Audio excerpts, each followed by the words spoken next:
Hello बच्चों and welcome to our new semester, that is semester number 4। Corporate accounting अपना subject है और आज जो हम यूनिट लेने वाले हैं, मतलब जो यूनिट से हम लोग शुरू करने वाले हैं वो है यूनिट नंबर 3। यूनिट नंबर 3 अपन पहले ले लेंगे, उसके बाद में दूसरे यूनिट्स अपन कवर करते चलेंगे। तो यूनिट नंबर 3 जो है वो सिंपल भी है, इजी भी है, आसानी से समझ में भी आ जाता है। फटाफट अपना एक चैप्टर जो है कवर होके रह जाता बैकअप में अपने पास, उस वजह से अपन यूनिट नंबर 3 से स्टार्ट किए, इसके बाद में देखेंगे। तो यूनिट नंबर 3 जो है आपका, उसका नाम है रिकंस्ट्रक्शन ऑफ कंपनी। रिकंस्ट्रक्शन का मतलब आप लोगों को समझता है ना, दोबारा से तैयार करना, दोबारा से बनाना। मेरे को एक बात बोलो, दोबारा से बनाना क्यों पड़ता कोई भी चीज़ को? जैसे कि घर है, मैं बोला अगर मैं आपको मेरा घर रिकंस्ट्रक्ट कर रहा हूँ, तो आप बोलेंगे सर क्या हुआ तुमको, क्यों रिकंस्ट्रक्ट कर रहे घर तुम, क्या बात है? तो मैं क्या आपको जवाब दूंगा? मैं जवाब दूंगा कि भाई घर बहुत पुराना हो गया और उसकी छत बहुत कमज़ोर हो गई। ऐसा मामला है कि घर अब गिरेगा या कब गिरेगा मुझे पता नहीं है, तो उससे बेहतर है कि मैं घर को खुद गिरा दूं और गिरा के नया घर तैयार कर दूं।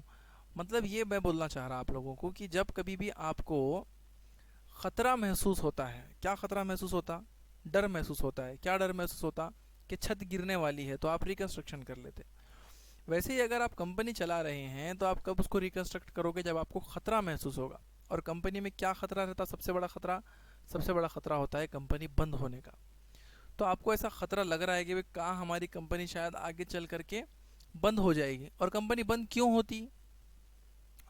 बहुत सारे रीज़न है, जिसमें से एक बहुत मेन और इम्पॉर्टेंट रीज़न होता है, वो है लॉसेस कंटिन्यू होते जाना, जिसको बोलते हैं परपेचुअल लॉसेस। तो परपेचुअल लॉसेस अगर आप लोगों को हो रहे हैं कंपनी के अंदर, तो सीधी सीधी बात है कि 1 साल 2 साल 3 साल 4 साल 5 साल तक आप बर्दाश्त करेंगे लॉसेस को। लेकिन उसके बाद में एक वक्त आएगा कि आप हिम्मत हार जाओगे और फिर आप कंपनी को बंद कर दोगे। लेकिन बंद कर देने से पहले एक स्टेप मिलता है हम लोगों को, जहाँ पे आप फिर से एक किक स्टार्ट या रीस्टार्ट खुद की कंपनी को कर सकते हैं, जिसको बोलते हैं रिकंस्ट्रक्शन ऑफ कंपनी। अब आप लोगों को जो सिलेबस फ्रेम किया गया है उसके अंदर आप लोगों को इंटरनल रिकंस्ट्रक्शन पढ़ने के लिए बोला गया है। वैसे रिकंस्ट्रक्शन के 2 टाइप रहते, लेकिन आप लोगों को जो बोला गया है वो है इंटरनल। तो दूसरा टाइप क्या रहता, मेरे को बोलने की ज़रूरत नहीं है, आप लोग खुद समझ गए होंगे। दूसरा होता है एक्सटर्नल रिकंस्ट्रक्शन। तो रिकंस्ट्रक्शन ऑफ कंपनीज के अंदर हम लोगों को ये देखना है कि कैसे कोई एक कंपनी जो लॉसेस की तरफ बढ़ रही थी और बढ़ते बढ़ते इस कदर बढ़ चुकी थी कि अब उसको बंद करने की बारी आने वाली थी, लेकिन उस कंपनी के शेयर होल्डर्स ने, डायरेक्टर्स ने बहुत ही अक्लमंदी दिखा करके उस कंपनी को रिकंस्ट्रक्ट किया और दोबारा से एक रिफ्रेश कंपनी उन्होंने कर ली, नए सिरे से फिर से शुरुआत की, सारे लॉसेस को एलिमिनेट किया, निकाल दिया सारे लॉसेस को। क्या होता है ना कि एक बार अगर आपको लॉसेस आना चालू हो जाएं और आपकी बैलेंस शीट पे एक बार लॉसेस लॉसेस लॉसेस लॉसेस दिखना चालू हो जाए, तो क्या होता है कि लोग आपकी कंपनी के अंदर इन्वेस्टमेंट भी कम करना चालू कर देते हैं। सीधी बात है ना भाई, अगर आपकी कंपनी मुनाफा कमा ही नहीं सकती है तो मैं क्यों इन्वेस्ट करूं? तो ये सारी चीज़ें, बहुत सारी बातें ऐसी है जिनको ध्यान में रखते हुए एक प्रोविज़न बनाया गया है कंपनीज एक्ट के अंडर में, जिसको बोला गया है रिकंस्ट्रक्शन ऑफ कंपनी। आओ डिटेल में देखेंगे अपन, what is reconstruction of company, किसको बोलते हैं reconstruction of company? Reconstruction is a process, ये एक प्रोसेस है ऑफ द कंपनीज रीऑर्गेनाइजेशन। इसमें कंपनी को क्या करते हैं? रीऑर्गेनाइज, दोबारा से ऑर्गेनाइज करते हैं।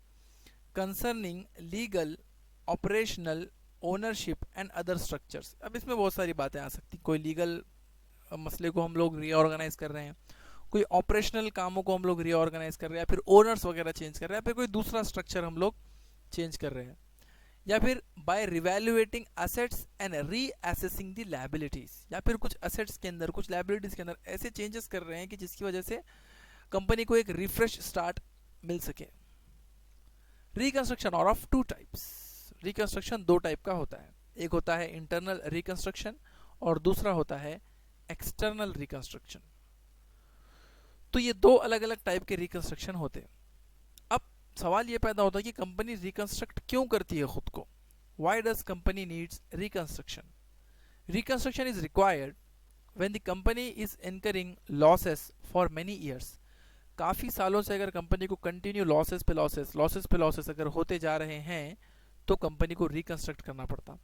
And the statement of account does not reflect the true and fair position of the business. और फिर हो यूँ जाता है कभी कभी कि जो स्टेटमेंट ऑफ अकाउंट्स यानी कि बैलेंस शीट्स वगैरह जो होते हैं कंपनी के, वो देख करके कंपनी की ट्रू या फेयर पोजीशन पता नहीं की जा सकती. बहुत सारे वैल्यूज़ जो है या तो ओवर वैल्यूड हो जाते हैं या तो फिर अंडर वैल्यूड हो जाते हैं. As a higher net worth is depicted than that of the real one. इसमें क्या होता है कि हायर वैल्यूज़ नज़र आने लगते हैं, नेटवर्थ ज़्यादा नज़र आने लगता है, या फिर कुछ भी ऐसी गड़बड़ हो जाती है भाई, कुछ तो मिस इंटरप्रिटेशन या मिस रिप्रेजेंटेशन हो जाता, जिसकी वजह से हम लोगों को रिकंस्ट्रक्शन करना पड़ता. सो नेक्स्ट पॉइंट आता है हमारा कि रिकंस्ट्रक्शन के, जैसा मैंने आप लोगों को बोला, दो टाइप है, इंटरनल रिकंस्ट्रक्शन और एक्सटर्नल रिकंस्ट्रक्शन. आप लोगों को एक्सटर्नल रिकंस्ट्रक्शन सिलेबस के अंदर नहीं है. तो इंटरनल रिकंस्ट्रक्शन किसको बोलते हैं वो हम लोगों को देखना है, क्योंकि वही हम लोगों को इस सब्जेक्ट में पढ़ना है. What is internal reconstruction.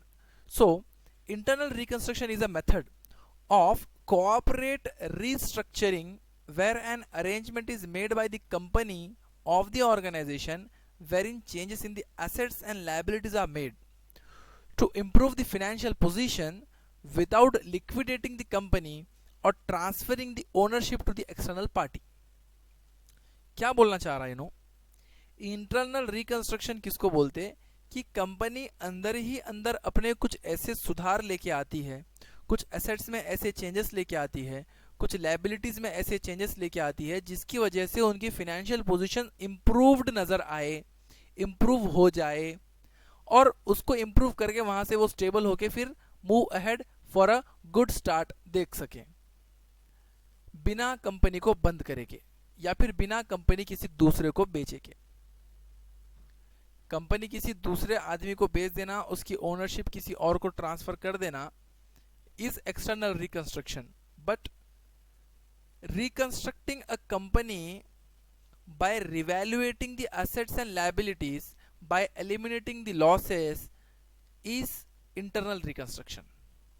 तो इंटरनल रिकंस्ट्रक्शन ये हमारे कंपनी के अंदर अंदर की बात है, इसमें कोई थर्ड पार्टी इन्वॉल्व नहीं होती.